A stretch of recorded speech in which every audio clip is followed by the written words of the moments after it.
এই মুহূর্তে আমরা দেখতে পাচ্ছি জাতীয় প্রেস ক্লাবের সামনে এনটিসিআরের নিয়োগের দাবিতে আন্দোলনরত শিক্ষার্থীদের। কি হয়েছিল আপনাদের ঘটনাটা বলুন তো?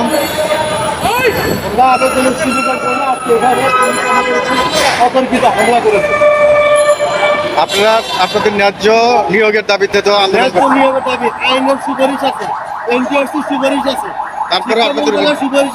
তারপরে আপনাদের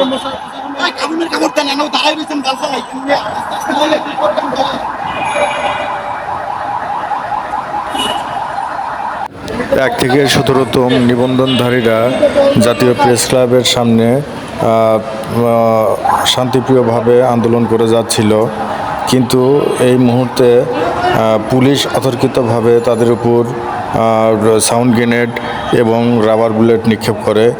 এতে সাউন্ড গ্রেনেডের আঘাতে আমাদের অনেকগুলো ভাই আহত হয়ে মৃত্যুর সাথে পাঞ্জা লড়ে। কী অপরাধ ছিল তাদের? তারা তো ন্যায্য দাবিদার, চাকরির জন্য তারা সনদ অর্জন করেছে 1 থেকে 17তম।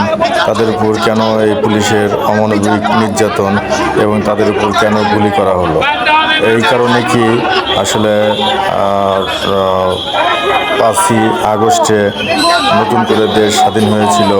আসলে জাতির কাছে কি এটাই চাওয়া ছিল? এই উদ্দেশ্যেই স্বাধীন করেছিলাম যে পুলিশ আমাদের উপর নির্যাতন